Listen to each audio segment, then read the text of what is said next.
Disney World wants you to have a wonderful time and come back again and again, but they're also marketing geniuses. So there are always a few subconscious suggestions they're hoping you believe, even though they're not really telling you the whole story in those glossy marketing spreads.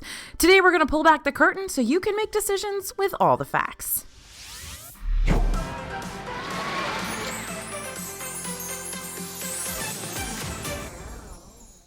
Hey everybody, it's AJ for Disney Food Blog. Today I'm talking about the lies Disney World needs you to believe. Whether it be to make an extra buck or to keep up the magical appearance of the park, these Disney fibs can wind up making a big impact on your trip and your budget if you're not careful. So my job today is to expose a few of these so that you can have all the facts to make the decisions that will best suit your family. First lie, Disney wants you to believe that you are trapped in the Disney bubble. There's something comforting about staying in the quote-unquote Disney bubble, which is the area that is contained within those big purple gates on Disney World property. Disney makes sure to have complimentary transportation as readily available as possible to get you to their parks, restaurants, and shopping district as soon and as conveniently as they can. But even if the majority of your vacation takes place on Disney property, that doesn't mean you're not allowed to explore the rest of the Orlando area. You can break free of the Disney bubble anytime you want. If you bring your car to Disney or if you rent a car, Orlando is yours for the taking. You can go anywhere, anytime, at your own speed. It's one of the biggest benefits of taking your car to Disney World, although it's nice to have Disney World's complimentary transportation take you to and from places around property, but it is nice to have that freedom, even if freedom does cost parking fees and high gas prices. If you don't bring or rent a car, you can still escape the Disney bubble if you'd like by renting an Uber, Lyft, or other ride-sharing service to take you where you need to go. And of course, there's always a taxi. So why on earth would you want to leave the Disney bubble? Well, Orlando's got different offerings for you to choose from. Other theme parks you might want to check out, like Universal or SeaWorld or Legoland. And there are also more shopping districts outside of Disney Springs and Disney's numerous gift shops. Universal Studios has City Walk with some unique food offerings as well, like the steampunk-themed chocolatiering restaurant, Toothsome's Chocolate Emporium, and several others. You can also explore the Orlando Premium Outlets that hold shops like the Disney Character Warehouses, which sell authentic Disney World overstock merchandise at a usually discounted price. Big box stores, grocery stores, and pharmacies are also readily available for you and aren't too terribly far outside the Disney bubble. That way you can grab any last-minute necessities you might have forgotten to pack and not have to splurge on Disney's inflated prices in the Disney bubble for these items, like ponchos, hoodies, for Disney's random cold spells, which totally happen, medications, toothbrushes, you get it. Little things that become big problems if you can't find them in your suitcase. You can also get produce and frozen meals that you can make in your rooms if you're staying in a hotel with a kitchen, or even if you're staying in a room with a microwave for those cheap and easy TV dinners. And there are lots of much less expensive restaurants outside the Disney bubble. Some of them are pretty good too. But if you don't want to step outside the Disney bubble, but still want to use the outside world's cheaper commodities, this is where the wonderful world of technology comes in handy. You can order from DoorDash, Uber Eats, Amazon Fresh, Shipt, Instacart, pretty much any other delivery app to get you the things you need sent straight to your hotel. It works just like it would back home. The only difference is that the way you pick up your delivery may be different depending on where you're staying. Sometimes a cast member may take your purchase up to your room upon your request, and sometimes you may be instructed to come pick it up from the lobby. Sometimes non-food related packages might end up sent to the business center of your hotel, so just keep an eye on where your order is being sent once you make the purchase. I actually like to message the delivery person and let them know to leave the delivery at Bell Services and I'll go pick it up later. Little hint on safety though, please don't ever give your room number to any strangers. Disney does not allow delivery people usually into the hallways of the hotel or past the lobby, but still, just for safety, don't give your room number out, okay? Next lie that Disney wants you to believe, Disney transportation is efficient and comfortable all the time. This is springboarding off of my previous point. Disney wants you to believe that sure, having the freedom to venture outside the Disney bubble could be nice, but really isn't necessary. After all, that complimentary transportation is so convenient and will remove the stress of you having to take yourself to and from different locations in a city you're unfamiliar with. Well, if you believe this, then you're liable to not bring your car. And if you don't bring your car, rent a car, don't want to spend extra money on a ride-sharing service, then you really will be trapped in the Disney bubble, which is great for Disney. The longer you're on their property, the more you'll spend on their product, their food, and their last-minute necessities. After all, even with those easy-to-use delivery apps, you might still have to wait over an hour for your item or food to arrive, and at Disney, these items are more expensive, but you can get them immediately if you're already there. So here's the thing. Sometimes Disney World transportation really is efficient and comfortable. Sometimes Skyliners get you to the parks in no time. Shuttle services aren't crowded and pull right up when you need them to arrive. Sometimes ferry boats not only take you to the parks, but give you a gorgeous look across the sparkling Seven Seas Lagoon. And sometimes monorails are like a trusty friend ready to deliver you safely back to your hotel without any hassle. But sometimes it can be a straight up nightmare. Now, this is one of the reasons why our team is on property every single day, using Disney transportation, gauging wait times, figuring out where the breakdowns can be, and we need to let you know about it. Lines for the Skyliner, monorail, and buses at the end of the night can be shoulder to shoulder packed and take a long time, potentially hours, to get you to wherever you need to go. And those packed buses at the end of the night, they can be very stressful and very uncomfortable, especially when you're all squeezed in there like a can of sardines on top of being hot, tired, and cranky.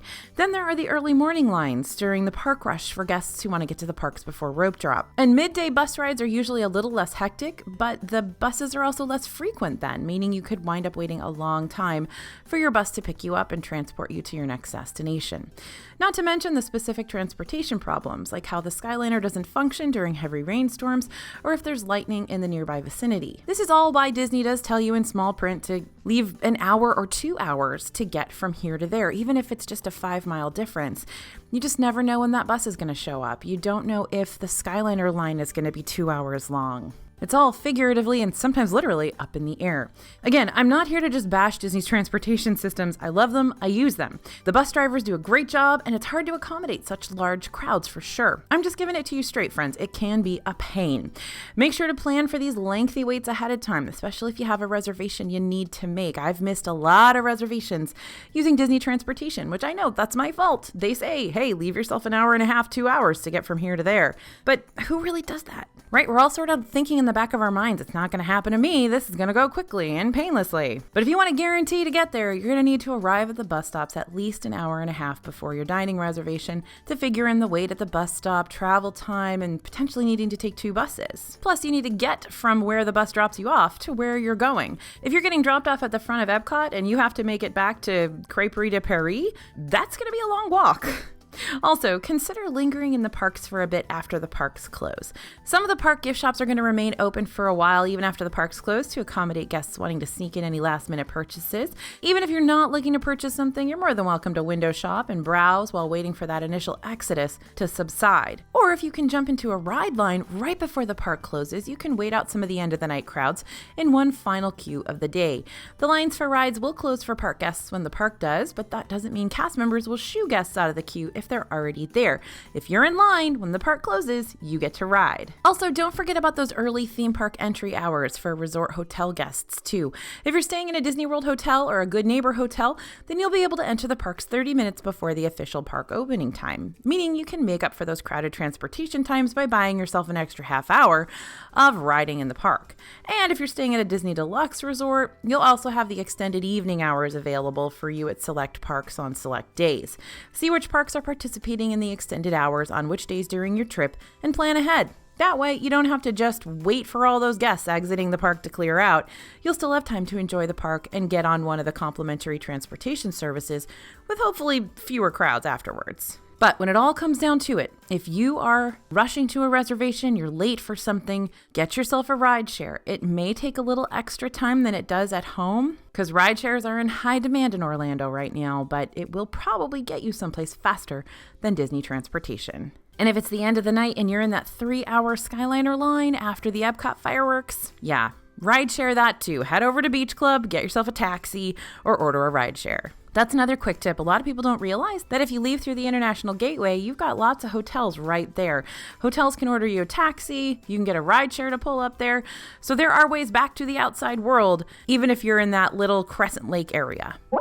Next lie, Disney wants you to believe you can only stay at a Disney hotel to get the most out of your vacation. Again, there's a whole other world out there outside the Disney bubble. If you plan on visiting Universal, then it may be more beneficial for you to stay in one of their hotels to get their early theme park entry and complimentary transportation perks. A few of these resorts include Universal's Cabana Bay, Universal's Endless Summer Resorts, and Lowe's Sapphire Falls or Royal Pacific Resorts. Or maybe you want to stay in a resort near and dear to SeaWorld. And the Legoland Hotel, super cool. It's bright, it's bold, it's highly interactive. It has a lot for the kiddos to do. Or you can forget about theme park hotels entirely and go with something cheaper and still reliable, like a nearby Airbnb. Now, with an Airbnb, you also get that kitchen. A lot of times you get a private pool, multiple places to sleep. So they can be a great option and a much, much less expensive option, but just be sure to check out those management companies and make sure they have good ratings. Now, these non-Disney resorts and Airbnbs sound nice, but their downfall could be that they don't have those Disney perks. If you're looking to score those Disney perks at a cheaper price, then Disney's Good Neighbor Hotels could be a solid option for you. Good Neighbor Hotels aren't owned by Disney, but they do partner with Disney to provide the same types of perks as the guests staying directly on Disney property.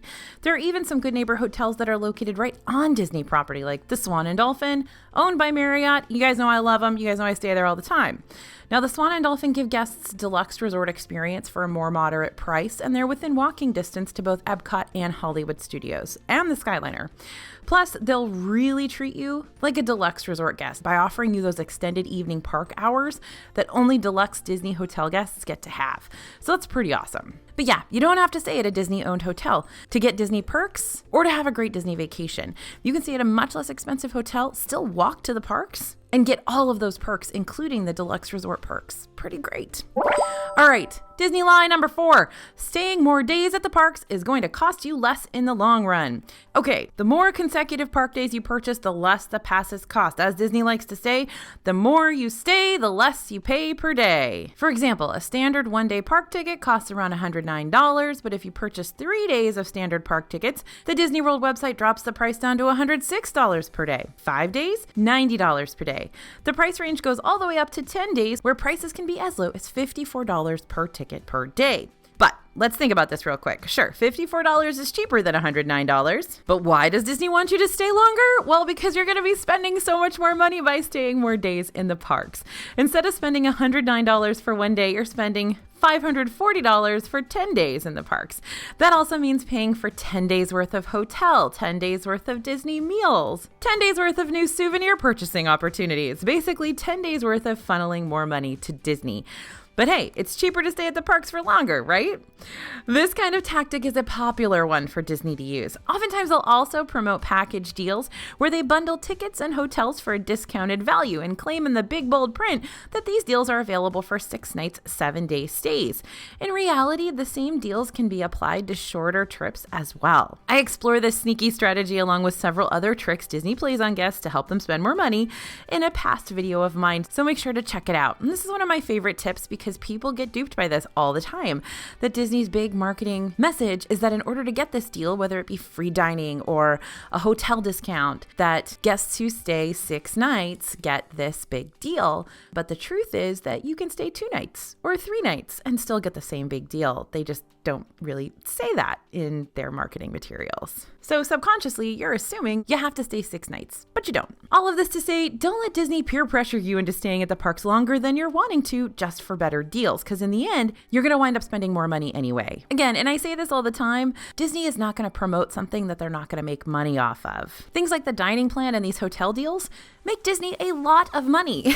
They even urge travel agents to sell this stuff and make higher commissions off of it. So Disney knows this makes them money, so don't get duped. If you want to stay that long, if you want the dining plan, that's great. Just know that you're not making that decision to save money. You're making that decision because that's what's right for your family. Figure out how many days are going to be the best for you and your travel party, then look into the different deals that Disney has to offer on their site. If you sign up for my newsletter, I'll also give you the 411 on the latest Disney deals and discounts, so you won't have to worry about all those weird Disney mind games. We'll give it to you straight, we promise. All right, 5. The more expensive the hotel, the better the benefits. Although deluxe resorts do offer more luxurious experiences, that doesn't mean every group needs a luxury trip, nor does it mean that every deluxe hotel is a guaranteed great experience. Every travel party is different, and the value of benefits is different for each group. For example, if you're planning on spending a lot more time in Disney's Hollywood Studios or Epcot rather than Magic Kingdom, then paying extra to stay at one of the deluxe resorts on the Magic Kingdom monorail route, like the Polynesian Village Resort or the Grand Floridian or the Contemporary, may not be worth the hefty cost.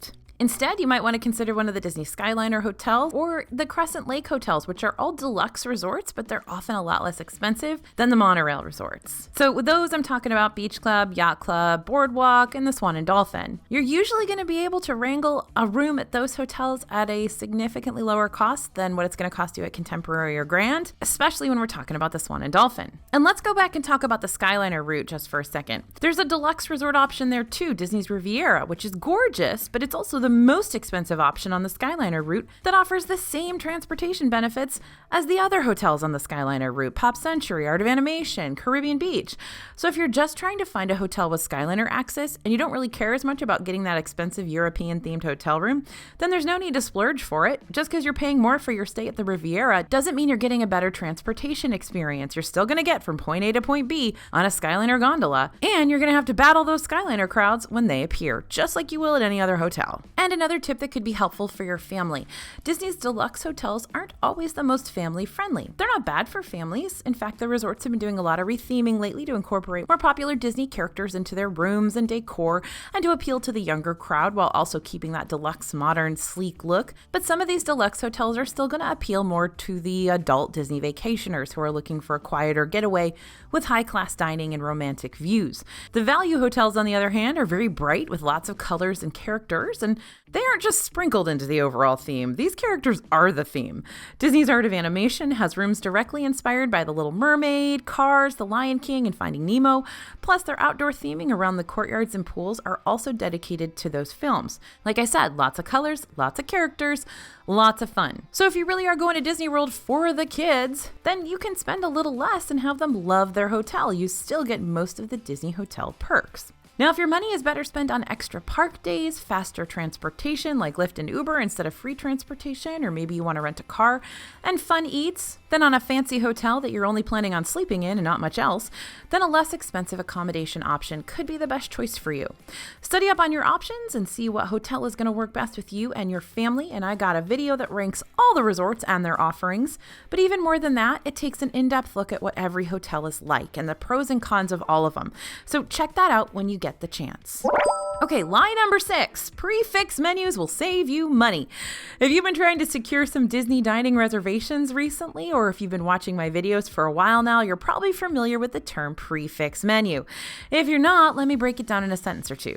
Prix-Fixe menus don't sell appetizers, main courses, and desserts at individual costs like you might be used to.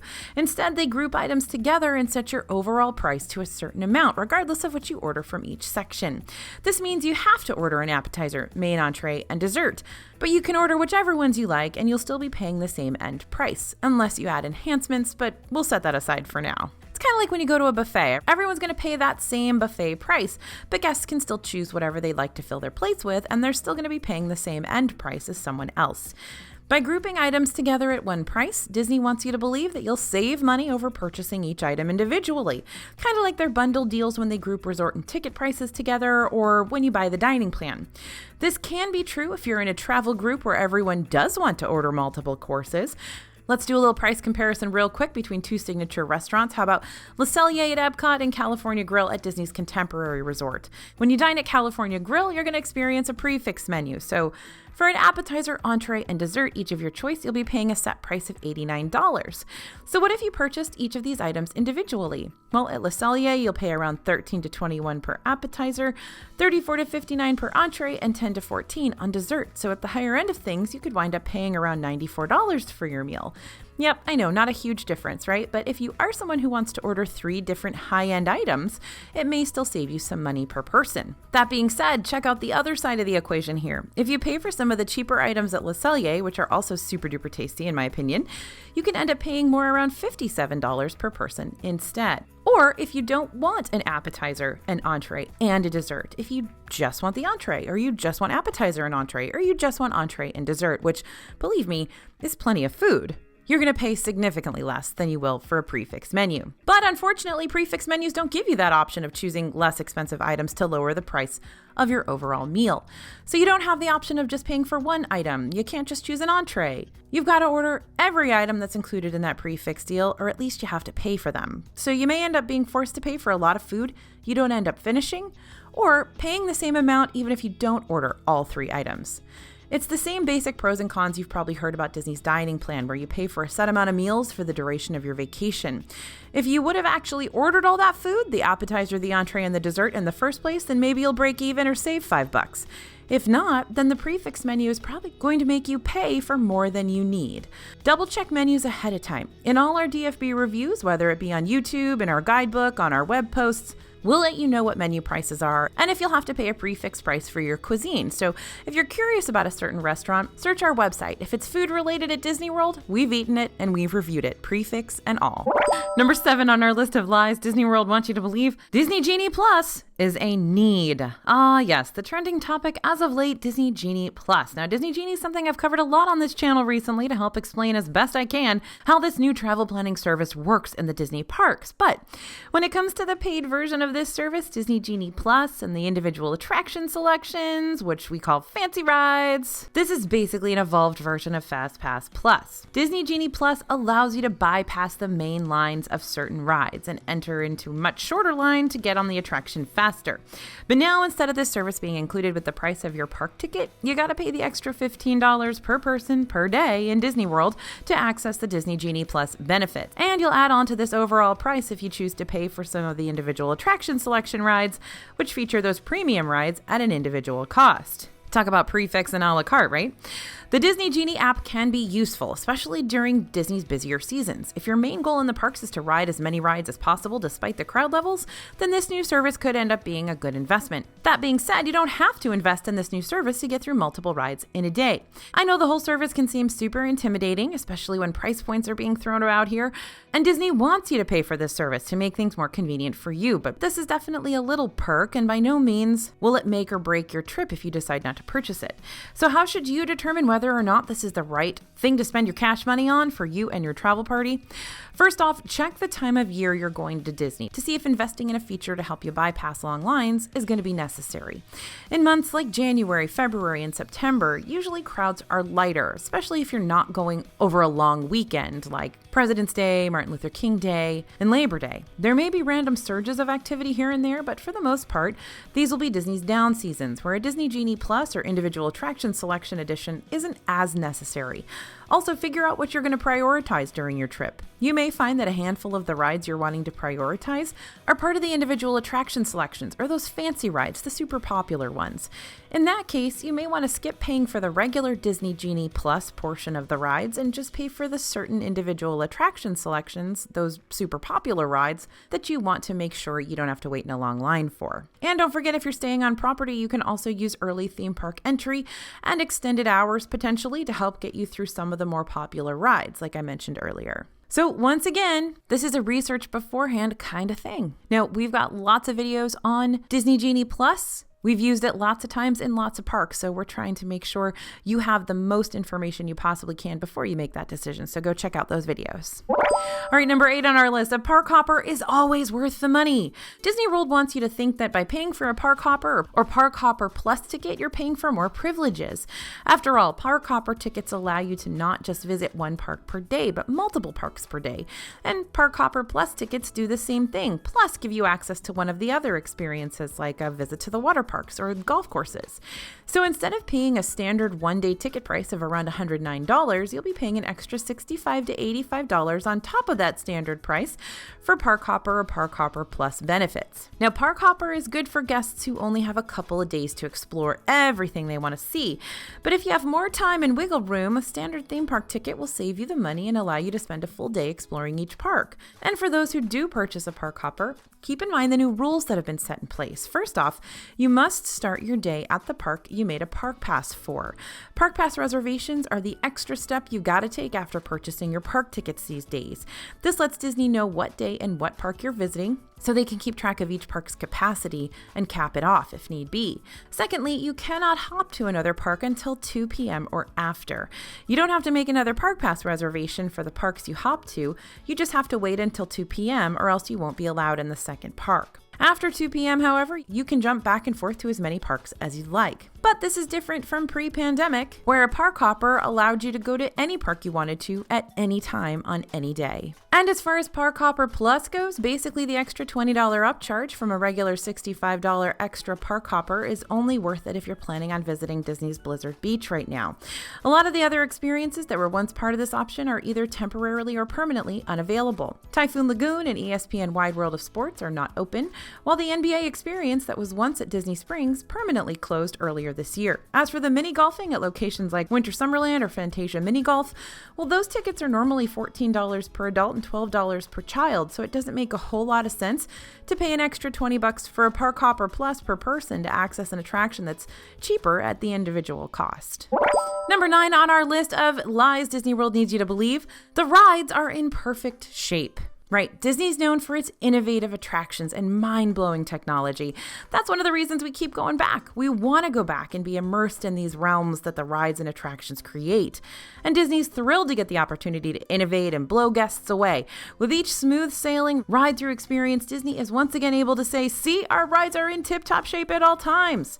But in truth, these rides have gone through it. Whether it be a newer attraction, an older attraction, these rides run all day long. And so, no, they're not perfect. And sometimes Disney has to try their best to cover up some of the wear and tear from these rides. A big example of this is over at Disney's Animal Kingdom's thrill ride Expedition Everest's Legend of the Forbidden Mountain. Once upon a time, the Yeti you see at the end of the coaster was set into A mode, meaning he was fully functioning animatronic who could reach out at guests and appear all the more terrifying. But because the Yeti's movement caused too much stress on the ride's infrastructure, the Yeti was permanently placed in its B mode, making him the light-flashing disco Yeti we see and still love today. Animatronics are awesome features of Disney rides, but these highly advanced pieces of tech can be super finicky. B modes exist for other attractions too, like Animal Kingdom's Navi River Journey. That shaman animatronic is massive and looks like she could stand and beat me up at any second, but sometimes she just plain old stops working. And when that happens, another B mode's put into place. The shaman disappears, and in her place is a screen version of her.